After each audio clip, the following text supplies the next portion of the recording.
Pemirsa, dituntut pihak jaksa penuntut umum atau JPU dengan hukuman tak main-main, yakni hukuman mati. Jelas bukan tuntutan enteng bagi terdakwa Yuda Arfandi dan keluarga. Selain terdakwa harus siap mempertaruhkan nyawa, Yuda dan keluarga juga harus menanggung beban reputasi sebagai pembunuh. Apalagi JPU menganggap terdakwa Yuda Arfandi terbukti secara sah dan meyakinkan telah melakukan perencanaan pembunuhan atas almarhum Dante, putra dari Angger Dimas dan Tamara Tiasmara. Meski Yuda Arfandi sejatinya telah melakukan pledoi atau pembelaan atas tuntutan hukuman cukup serius itu, tapi pihak JPU pada sidang 17 Oktober lalu tetap kukuh pada pendiriannya meminta hakim untuk menghukum mati terdakwa. Dan kemarin seolah sebagai upaya pamungkas melalui sidang dengan agenda replik atau jawaban dari terdakwa, Yuda Arfandi kembali berusaha mengusik sikap kukuh pihak JPU dengan membacakan pembelaan yang diberi judul Secercah Harapan Keadilan. Pada poin pembelaan yang dibacakan kuasa hukum dan terdakwa Yuda, terdakwa meminta pihak JPU juga majelis hakim untuk kembali mempertimbangkan tuntutan hukuman mati tersebut. Pasalnya, terdakwa Yuda mengaku tidak melakukan pembunuhan berencana seperti yang dituduhkan padanya, tapi mengakui jika ia telah berbuat lalai terhadap almarhum Dante. Bahwa sejak awal dan juga sudah saya sampaikan di surat nota pembelaan, saya sama sekali tidak pernah terpikir apalagi niat untuk melakukan pembunuhan berencana terhadap anak korban almarhum Dante. Peristiwa yang terjadi kepada anak korban almarhum Dante dikarenakan benar-benar kekurangan hati-hatian saya pada saat mengajarkan anak korban almarhum Dante berlatih renang. Jaksa ditafsirkan sesuai kebutuhan dia, bahwa penyesalan itu dia artikan penyesalan telah melakukan pembunuhan dengan berencana. Nah, padahal maksudnya itu dia menyesal melakukan itu, dia lalai. Berlebih dalam melakukan pelatihan, dia merasa bersalah, tentu yang disesali itu dalam konteks kesalahan karena kelalaian, bukan kesalahan karena melakukan pembunuhan, apalagi pembunuhan berencana. Bukan saja memohon untuk meninjau ulang, dalam catatan juru bela terdakwa Yuda, JPU dinilai keliru menafsirkan pengakuan rasa penyesalan Yuda sebagai terdakwa. Pengakuan rasa penyesalan setelah kepergian Dante itu seolah dianggap sebagai pengakuan atas rencana pembunuhan atau penghilangan nyawa seseorang oleh JPU. Sementara menurut kuasa hukum, Yuda tak menampik jika dianggap telah lalai, tapi tak terima jika disebut punya rencana untuk menghabisi nyawa almarhum Dante. Apalagi saat kejadian, ia langsung membawa Dante ke rumah sakit hingga rela meninggalkan putri tunggalnya di lokasi kejadian. Bahkan saya sudah berupaya dengan keras dan semampu saya untuk memberikan pertolongan pertama dan turut serta membawa anak korban almarhum Dante ke rumah sakit terdekat. Bahkan saya ingatkan kembali untuk penuntut umum pada saat saya panik dan turut serta melarikan anak korban almarhum Dante ke rumah sakit terdekat.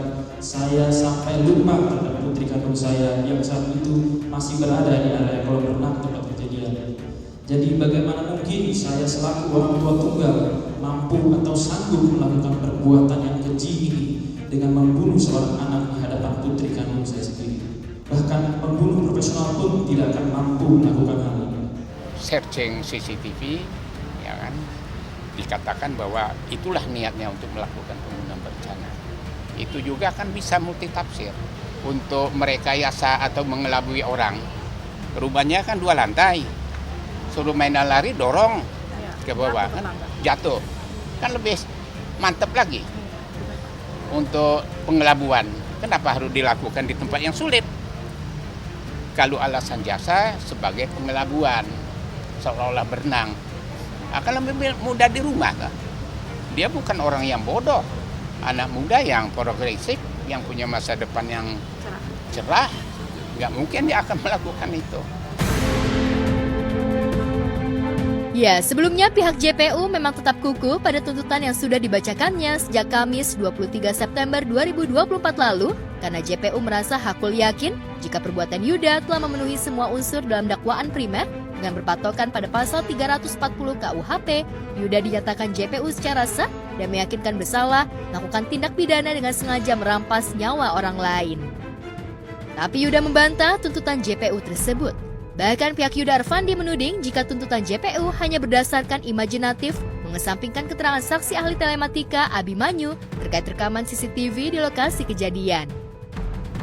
Anggapan saya selaku terdakwa Tanggapan penuntut umum demikian terasa sangat menyedihkan karena dilandasi argumentasi yang bersifat halusinasi. Imajinasi itu maksudnya hal yang menurut hayalan dia, asumsi. Ya, asumsi bisa. Ya tentu kalau dari belakang ada pergerakan ini, tangan tidak kelihatan, sehingga penenggelaman dengan paksa itu kan asumsi, karena tidak kelihatan. Kan? Nah, mereka tidak berani untuk menampilkan kamera CCTV lain seperti yang 2 dan 5 di sebelah kanan. Nah, 2 CCTV itulah yang dibuka, yang kita minta kepada majelis supaya dibuka dan itu dikabulkan.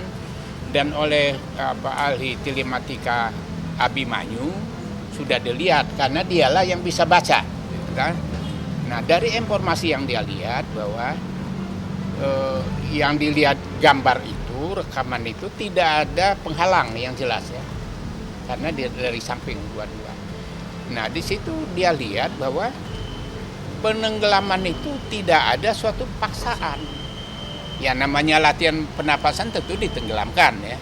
Tapi bukan penenggelaman itu yang jadi masalah. Dipaksa dengan tujuan untuk membunuh. Nah, itu tidak ada paksaan karena dia lihat tangannya kelihatan begitu dari bawah bahu dia tarik begitu. Kemudian tidak ada perlawanan dari anak korban. Karena kita tahu ya, jangankan orang yang mampu berpikir, binatang juga kalau dipaksa tentu dia bereaksi.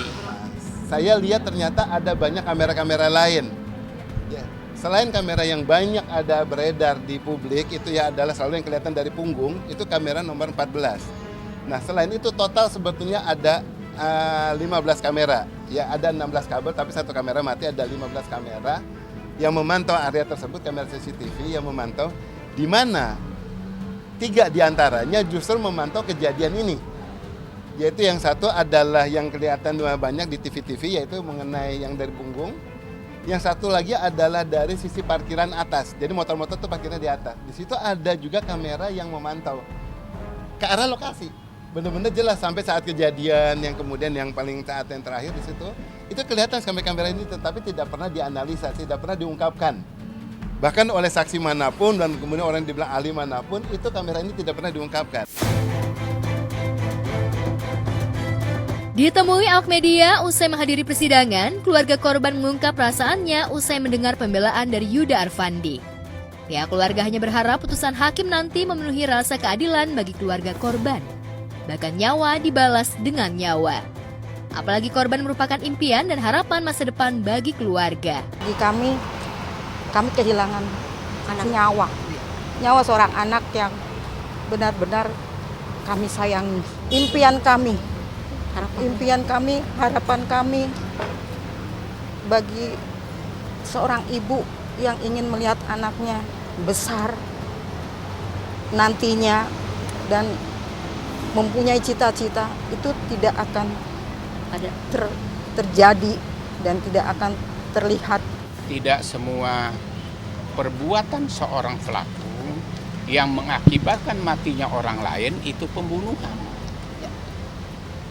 Ya kan? 351 ayat 3 kan mati orang lain juga. Tapi dia penganiayaan.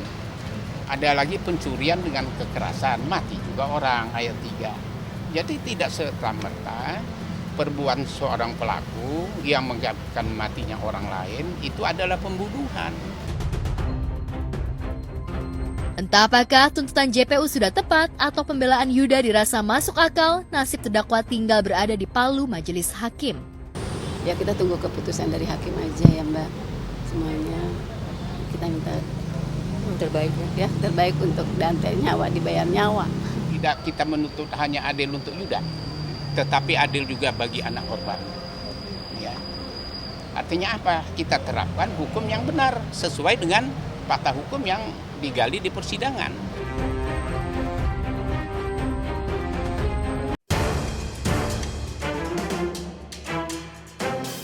Hubungan Wirda Silvina atau akrab disapa Neng Wirda dengan sang ibunda Ratu Dangdut Elvi Sukaisi juga dengan kakak-kakak dan adiknya akhirnya membaik setelah sekitar 6 tahun merenggang. Mereka sudah bertemu dan saling memaafkan atas kesalahpahaman yang sempat terjadi pada tahun 2023 lalu. Kondisi itu diungkapkan keduanya secara terpisah saat ditemui tim Gosport di sebuah acara.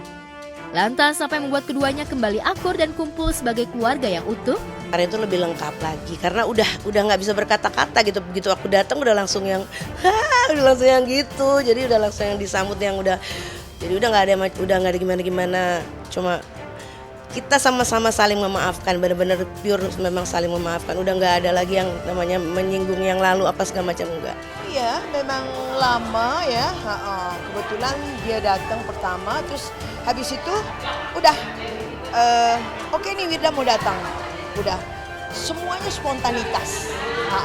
Dengan gerakan arti bukan rencana buat ini enggak. Memang spontanitas aja.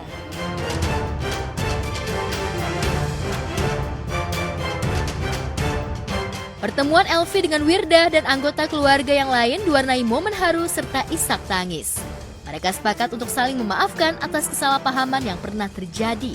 Ya seawalnya itu pas Lebaran, terus kemudian udah mulai kan ada halal bihalal apa karena kan memang aku kan berteman, maksudnya temennya itu juga kan, teman arisannya gitu, jadi kumpul apa segala macam. Terus kebenaran juga, alhamdulillah kemarin itu juga ada acara Umi kan, gitu bikin konser dan aku juga diminta buat ikut juga mengisi acara tersebut. Jadi kan latihan ini itu benar-benar happy banget nih. Oh iya, biar gimana darah daging, ya kan?